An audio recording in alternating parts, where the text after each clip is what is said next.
D58. Deuteronomy 17-19. Deuteronomy chapter 17. Victims must be without blemish. Adulterers are to be slain. Controversies are to be decided by the high priest and council, whose sentence must be obeyed under pain of death. The duty of a king, who is to receive the law of God at the priest's hands. Thou shalt not sacrifice to the law of thy God a sheep, or an ox, wherein there is blemish or any fault, for that is an abomination to the Lord thy God.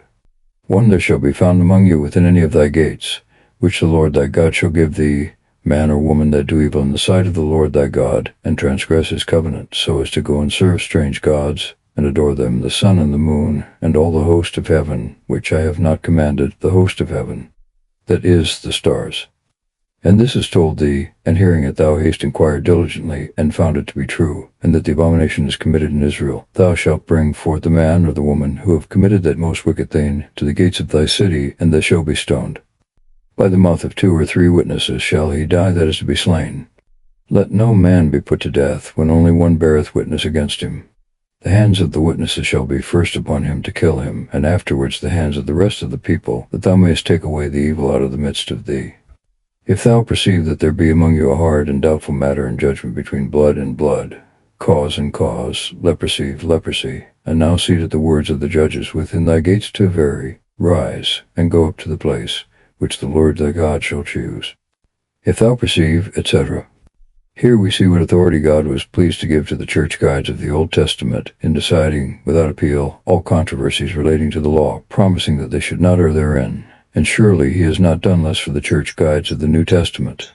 And thou shalt come to the priests of the Levitical race, and to the judge, that shall be at that time, and thou shalt ask of them, and they shall be the truth of the judgment. And thou shalt do whatsoever they shall say. Thou preside in the place which the Lord shall choose, and what they shall teach thee according to his law. And thou shalt follow this sentence, neither shalt thou decline to the right hand nor to the left hand. But he that will be proud, and refuse to obey the commandment of the priest, who ministereth at that time to the Lord thy God, and the decree of the judge, that man shall die, and thou shalt take away the evil from Israel, and all the people hearing it shall fear, that no one afterward swell with pride. When thou art come into the land, which the Lord thy God will give thee, and possessest it, and shall say, I will set a king over me, as all nations of that are round about, thou shalt set him whom the Lord thy God shall choose out of the number of thy brethren. Thou mayst not make a man of another nation king that is not thy brother. And when he is made king, he shall not multiply horses to himself, nor lead back the people into Egypt, being lifted up with the number of his horsemen, especially since the Lord hath commanded thee to return no more the same way. He shall not have many wives, that may allure his mind, nor match sums of silver and gold. But after he is raised to the throne of his kingdom, he shall copy out to himself a Deuteronomy of this law in a volume, taking a copy of the priest of the Levitical tribe. And he shall have it with him, and shall read all the days of his life, that he may learn to fear the Lord his God, and keep his words and ceremonies that are commanded in the law, and that his heart be not lifted up with pride over his brethren, nor decline to the right or to the left, that he and his sons may reign a long time over Israel.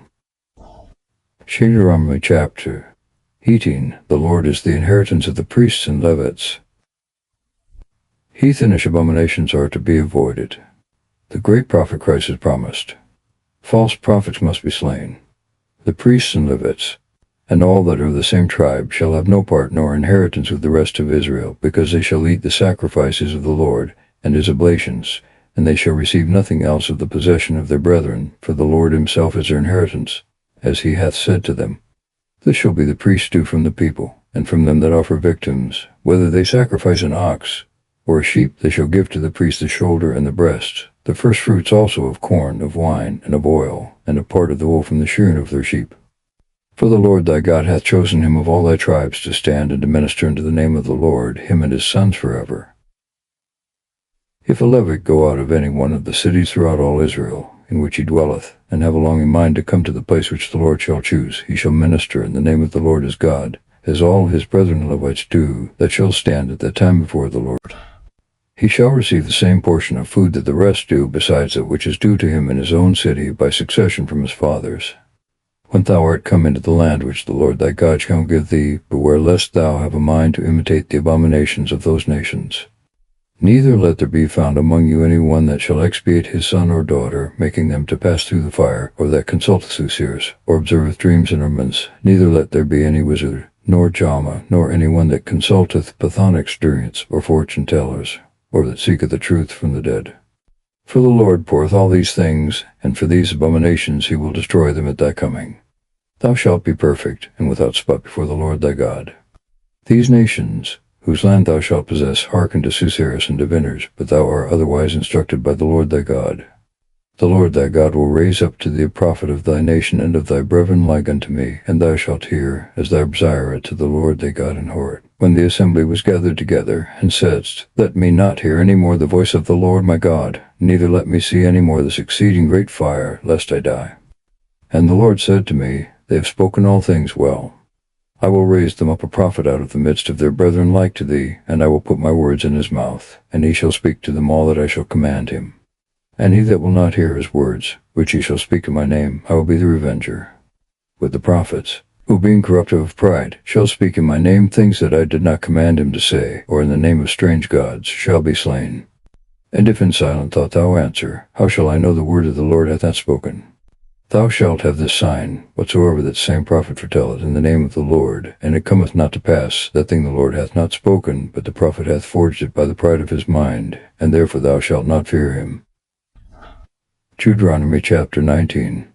The cities of refuge. Willful murder and false witnesses must be punished.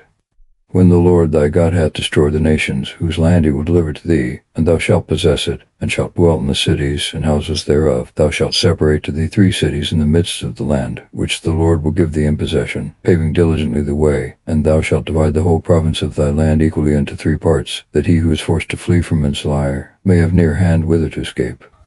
This shall be a law of the slaver, flee, whose life is to be saved, he that killeth his neighbor ignorantly, and who is proved to have had no hatred against him yesterday and the day before, but to have gone with him to the wood to hew wood, and in cutting down the tree the axe slipped out of his hand, and the iron slipping from the handle struck his friend, and killed him, he shall flee to one of the cities aforesaid, and lie, lest perhaps the next kinsman of him whose blood was shed, pushed on by his grief, should pursue, and apprehend him, if the way be too long, and take away the life of him who is not guilty of death, because he is proved to have in no hatred before against him it was slain.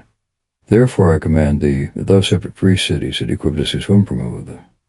And when the Lord thy God shall have enlarged thy borders, as he swore to the fathers, and shall give thee all the land that he promised them, yet so, if thou keep his commandments, and do the things which I command thee this day, that thou love the Lord thy God, and walk in his ways at all times, thou shalt add to the other 3 cities, and shalt double the number of the 3 cities aforesaid, that innocent blood may not be shed in the midst of the land which the Lord thy God will give thee to possess, lest thou be guilty of blood. But if any man hating his neighbor lie in wait for his life, and rise and strike him, and he die, and he flee to one of the cities of the said, the agents of his city shall send, and take him out of the place of refuge, and shall deliver him into the hand of the kinsman of him whose blood was shed, and he shall die. Thou shalt not pity him, and thou shalt take away the guilt of innocent blood out of Israel, that it may be well with thee. Thou shalt not take nor remove thy neighbor's landmark, which thy predecessors have set in thy possession, which the Lord thy God will give thee in the land which thou shalt receive to possess. 1 witness shall not rise up against any man, whatsoever the sin or wickedness be, but in the mouth of 2 or 3 witnesses every word shall stand. If a lying witness stand against a man, accusing him of transgression, both of them, between whom the controversy is, shall stand before the Lord in the sight of the priests and the judges that shall be in those days. And when after most diligent inquisition they shall find that the false witness that telled a lie against his brethren, they shall render to him as he meant to do to his brother, and thou shalt take away the lad at the midst of thee, that others hear him may fear, and may not dance to do such things. Thou shalt not pity him, but shalt require life for life, eye for eye, tooth for tooth, hand for hand, foot for foot.